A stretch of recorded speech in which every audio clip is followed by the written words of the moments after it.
أهلا، ازيكم النهاردة عاملين ايه؟ النهاردة ان شاء الله هنعمل مع بعض صينية بطاطس بالجبنة الكريمي والقشطة. الوصفة دي من الأطباق الرئيسية على أي سفرة سواء في الغداء أو العشاء، ومن الأكلات المشرفة جدا في العزومات أو على أي سفرة. الوصفة دي كريمي جدا وجوسي، جربوها وأنا متأكدة ان شاء الله ان هي هتعجبكم جدا. وهنعمل كمان مع الوصفة دي رز حبة وحبة بتليق جدا مع الوصفة دي، وهقولكوا ازاي اننا نطلعه مفلفل كده والرز مستوي كويس جدا، وهقول لكم طريقة التسوية المظبوطة للرز ده. ولو أول مرة تشوفوني، أنا اسمي حبيبة، لايك وشير لو عجبكم الفيديو. أول خطوة أنا عملتها قطعت الفراخ مكعبات بالشكل اللي انتوا شايفينه ده، وتبلت الفراخ ديت ببصلة مبشورة وطماطماية مبشورة، وحطيت عليهم ملح وفلفل أسود ورشة من جوز الطيب.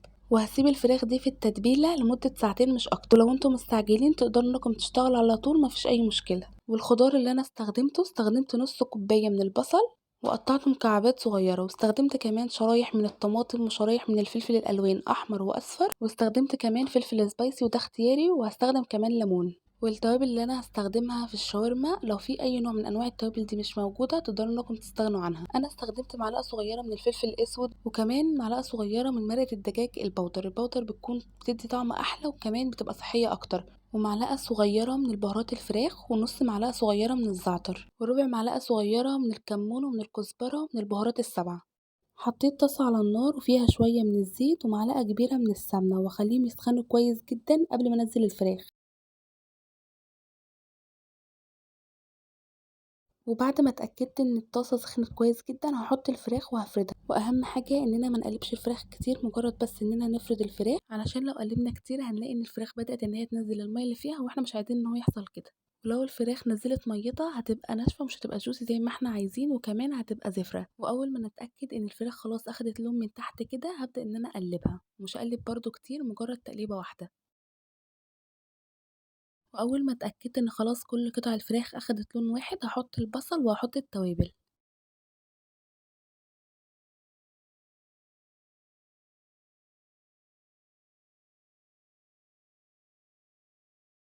وبعد ما اتأكدت ان خلاص البصل دبل، هبدأ ان انا انزل بباقي الخضار، ومش هقلب كتير، مجرد بس ان انا هقلبه بس تقلبتين ان هو ياخد لون وخلاص، مش هخليه ان هو يدبل.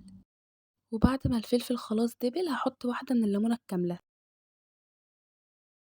وهحط كوباية الا ربع من الكريمة. طب لو مش عندكم كريمة تقدروا انكم تستبدلوها بكوباية الا ربع من الحليب، وتحط عليهم معلقة كبيرة من الدقيق ومعلقة كبيرة من الزبدة او من القشطة اللي بتكون على وش اللبن. لو دوبتوا القشطة لوش اللبن في الحليب هيديكوا برضو نفس النتيجة بتاعة الكريمة. بعد كده هقلب الكريمة مع الشاورما، واول ما تبدأ ان هي تغلي هخليها بس تغلي مجرد دقيقتين، وبعد كده هقفل عليها، وهي كده خلاص بقت جاهزة، تقدروا انكم تاكلوها كده، بيبقى طعمها رهيب جدا.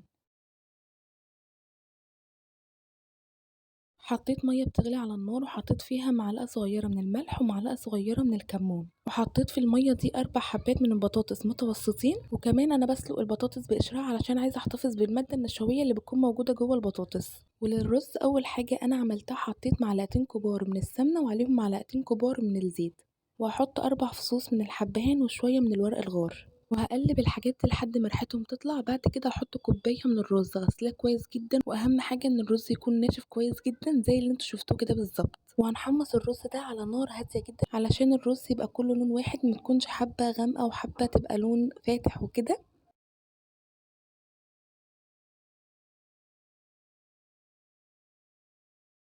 وفضلت اقلب فيه لحد ما خلاص بقى لونه جولد كده، خلاص كده الرز بقى جاهز. بعد كده هحط كوبايه كمان من الرز، اهم حاجه كمان ان هو يكون ناشف ومتصفي كويس جدا من الميه. بعد كده هقلبه دقيقتين بس مش اكتر، وهو هيسخن بدرجه حراره الرز اللي متحمص. وطبعا كلنا عارفين ان كوبايه الرز المصري بتاخد كوبايه كمان من السوائل، يعني شوربه او ميه اللي انتوا حابينه. انا زودته هنا شوربه، حطيت كوبايتين وربع من الشوربه المغليه. ليه حطيت ربع كوبايه كمان زياده؟ لان الرز ده بيكون متحمص، فممكن ان هو ينشف معايا فما يدينيش النتيجه اللي انا عايزاها، فزوده كمان ربع كوبايه. واول ما الرز يغلي ويبقى بالشكل ده، هنغطي عليه لمده 10 دقايق على اوطى درجه حراره وبس. ده بقى شكله بعد ما استوى، شايفين شكله عامل ازاي؟ والرز مفلفل جدا ومش معجن ومستوي بالطريقه المظبوطه. اهم حاجه ان احنا نزود السوائل فيه.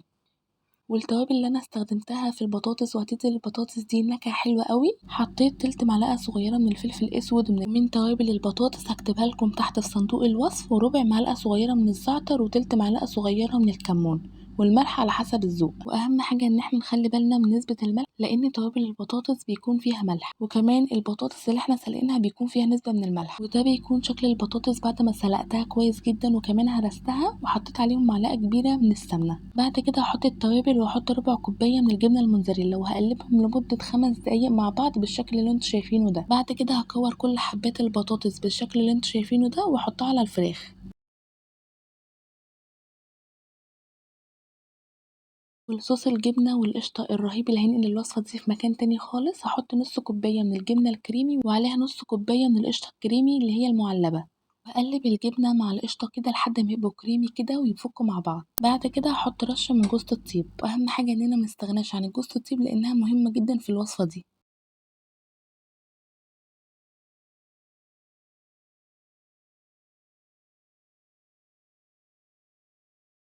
وبعد ما اتأكدت إن خلاص كل المكونات اتمزجت مع بعض، هحط الصوص دوت على الفراخ وعلى البطاطس،